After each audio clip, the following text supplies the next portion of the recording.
अस्सलाम वालेकुम, welcome back to my YouTube channel. Today another video on the health and population department, government of the Punjab. इसमें हमारे पास दो different types की jobs हैं, जिसमें एक की नंबर ऑफ़ पोस्ट जो हैं वो हमारे पास 50 हैं और दूसरी की 220। ये एक बहुत ह्यूज नंबर ऑफ़ पोस्ट हैं, जिसमें सर्विलेंस असिस्टेंट जिसका PPS 5 जो है ये इक्वल होता है BPS 14 और 15 के। जैसे 14 स्किल और 15 स्किल का BPS होता है, ऐसे ही PPS 5 होता है। ठीक है, इतना ही इसकी जो अलाउंसेस होते हैं, इसकी जो पे पैकेज होता है वो अप्रॉक्सीमेटली इतना ही होता है। 2022 से जो ऑलरेडी हमारे पास अपॉइंटेड हैं सर्विलेंस असिस्टेंट या मॉनिटरिंग असिस्टेंट, वो जो इसकी एक्सपेक्टेड सैलरी गेन कर रहे हैं वो है 90K to 110K। तो हम इसका एवरेज, जो मोस्टली न्यू जॉब्स अनाउंस होती हैं तो वो क्या है, उसका एवरेज होती हैं, उसकी सैलरी जो है उसका एवरेज होती है। तो अप्रॉक्सीमेटली इसकी 90K to 1 लाख तक इसकी सैलरी एक्सपेक्टेड है। अच्छा, अब हम बात करेंगे सर्विलेंस असिस्टेंट की। सर्विलेंस असिस्टेंट की जो पोस्ट है हमारे पास, वो हमारे पास 50 पोस्ट हैं टोटल। ठीक है, और इसकी एज लिमिट जो है वो 45 ईयर है। अब इसका एलिजिबिलिटी क्राइटेरिया ये देखते हैं कि आपके पास 14 ईयर एजुकेशन होनी चाहिए। अगर आपका BS या MS है तो तब भी आप अप्लाई कर सकते हैं। और इसी के साथ ही आपके पास एक और चीज़ होनी चाहिए, वो है कंप्यूटर साइंस।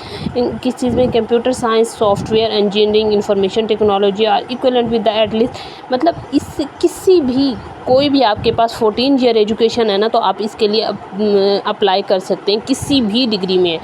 ठीक है, इक्विवेलेंट उन्होंने आगे उन्होंने मेंशन किया है, equivalence with the at least second division from the HEC recognised degree. ठीक है, और उसके साथ एक और चीज़ है, graduation 14 year with at least second division. और इसमें आपके पास 3 मंथ का या 6 मंथ का कंप्यूटर का डिप्लोमा भी होना, जो हम कंप्यूटर कोर्स करते हैं। और वो मस्ट नहीं है कि आपके किसी गवर्नमेंट सेक्टर से होना चाहिए, वो आप किसी प्राइवेट जो एफिलिएटेड कॉलेजेस या कोई प्राइवेट NGO वगैरह करवाते हैं, वहाँ से भी है तो आप इसके लिए एलिजिबल हैं। अच्छा, नेक्स्ट हमारे पास आते हैं मॉनिटरिंग असिस्टेंट्स की पोस्ट। ये जो नंबर ऑफ़ सीट्स हैं आपके पास, इसकी नंबर ऑफ़ सीट्स जो हैं वो 20 हैं, 220 हैं। और इसका एक्सपेक्टेड जो एज है, एज अप टू इसकी 50 ईयर है। ठीक है, इसमें अगर कोई रिटायर्ड आर्मी ऑफिसर है वो भी इसमें अप्लाई कर सकता है। इसकी भी जो क्वालिफ़िकेशन है वो 14 ईयर एजुकेशन है। ठीक है, उसके साथ आपका क्या 1 साल का एक्सपीरियंस होना चाहिए वर्किंग इन हेल्थ और एजुकेशन। ज़रूरी नहीं है कि आपका हेल्थ में या एजुकेशन सेक्टर में।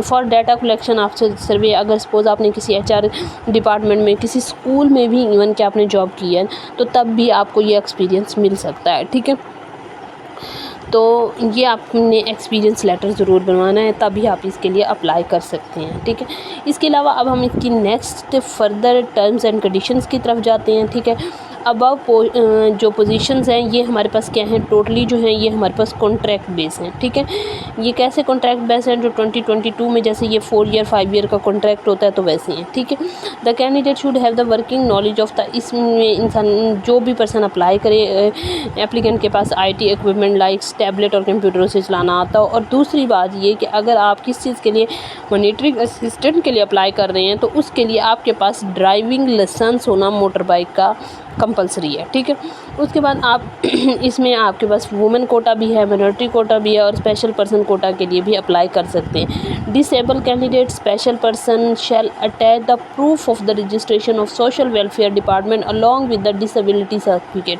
अगर कोई डिसेबल पर्सन है, स्पेशल पर्सन है, तो उसने क्या करना है, वेलफेयर डिपार्टमेंट से अपना प्रूफ सर्टिफिकेट बनवाना है और वो डिसेबिलिटी सर्टिफिकेट और वो उसके साथ अटैच करना है। ठीक है, candidate having the domicile of the Punjab shall only be eligible. इसमें सिर्फ पंजाब के लोग ही एलिजिबल हैं। These vacancies are post specified और नॉन ट्रांसफरेबल। अब अच्छा, इसका ना कोई ट्रांसफ़र नहीं होगा, नो TADA। इसका TADA भी जब इंटरव्यू के लिए या आपके टेस्ट के लिए नहीं दिया जाएगा। Candidate already working in the government और semi government autonomous bodies should apply through the proper channel. अगर कोई पर्सन ऑलरेडी गवर्नमेंट या सेमी गवर्नमेंट में जॉब कर रहा है, तो वो भी एक प्रॉपर चैनल, जैसे NOC लेते हैं गवर्नमेंट वाले, तो उसके थ्रू अप्लाई कर सकता है। ठीक है, the age of the candidate, जो आपकी एज है वो लास्ट डेट से ही कैलकुलेट की जाएगी। उसके बाद आपके कोई फेक डॉक्यूमेंट्स सबमिशन नहीं होनी चाहिए। Only short listed candidate called for. अच्छा, इसका एक और चीज़, इसका ना क्या है, आपके पास टेस्ट भी होगा। ठीक है, ओनली उसके बाद शॉर्ट लिस्टेड जो वो हैं पर्सनस हैं उन्हें कॉल किया जाएगा इंटरव्यू के लिए, ठीक है। Date of the time and interview will be communicated through the email और SMS के थ्रू आपको बता दिया जाएगा। Short listed candidate will bring complete original documents. अच्छा, मे बी आपका इसमें टेस्ट हो या ना हो, अभी इस चीज़ की कंफर्मेशन नहीं है, लेकिन जो आपने इसके लिए अप्लाई करना है वो आपने अप्लाई इसका किसके थ्रू, NTS की वेबसाइट के थ्रू करना है। वो हम नेक्स्ट चलते हैं, आपका प्रोसीजर, कंप्लीट प्रोसीजर आपको गाइड कर दिया जाएगा कि हमने इसके लिए अप्लाई कैसे करना है। Number of vacancies are increase और decrease at any time without any notice, ठीक है। ये सारा कुछ हो गया। उसके बाद final terms and condition appointment shall be settled at the actual date of the appointment. उसके बाद आप इसके नीचे आ जाएं, procedure of the submission of the application form. हमने एप्लीकेशन फॉर्म कैसे सबमिट करना है, सबसे पहले मैंने आपको जैसे बता दिया कि इसके लिए क्या है कि आपने जो अप्लाई करना है वो NTS की वेबसाइट से करना है। और candidate can submit only the 2 preference district. आपने फॉर द पोस्टिंग के लिए आपने कोई से भी 2 प्रेफरेंस डिस्ट्रिक्ट जो है वो अपने सेलेक्ट करने हैं। मॉनिटरिंग स्पेशली किसके लिए, मॉनिटरिंग असिस्टेंट के लिए। और मॉनिटरिंग असिस्टेंट के लिए कंपलसरी है आपके पास आपका क्या होना चाहिए, ड्राइविंग लाइसेंस मोटर बाइक का होना चाहिए। Candidate shell submit duly filled in application form online along with the deposit slip, prescribed fee। आप इसको जैज़ कैश अच्छा, इसकी जो आपके पास जो फ़ी रखी गई है ना, वो फ़ी जो है वो आपके पास 400 या 460 है, ठीक है। इसकी जो फ़ी है वो कितनी है, 460 रुपीज़ है। 460 रुपीज़ आपने इसके लिए एप्लीकेशन जब आपने NTS पे एप्लीकेशन सबमिट करनी है ना, तो उसके बाद आपके पास चालान जनरेट होगा 450 या 460 रुपीज़ का, 460 रुपीज़ का। तो वो आपने पे करना है। वो आप क्या करते हैं, वो आपके मोबाइल के बैंकिंग जैज़ कैश या इजी पैसा के थ्रू भी आप क्या करते हैं, आप उसको पे कर सकते हैं, ठीक है। और इसकी जो लास्ट डेट है वो आपके पास क्या है, 20 जून 2025 है, ठीक है। अच्छा, इसमें आपका जो टेस्ट होगा, टेस्ट जो है वो इसमें आपके पास टेस्ट होना है।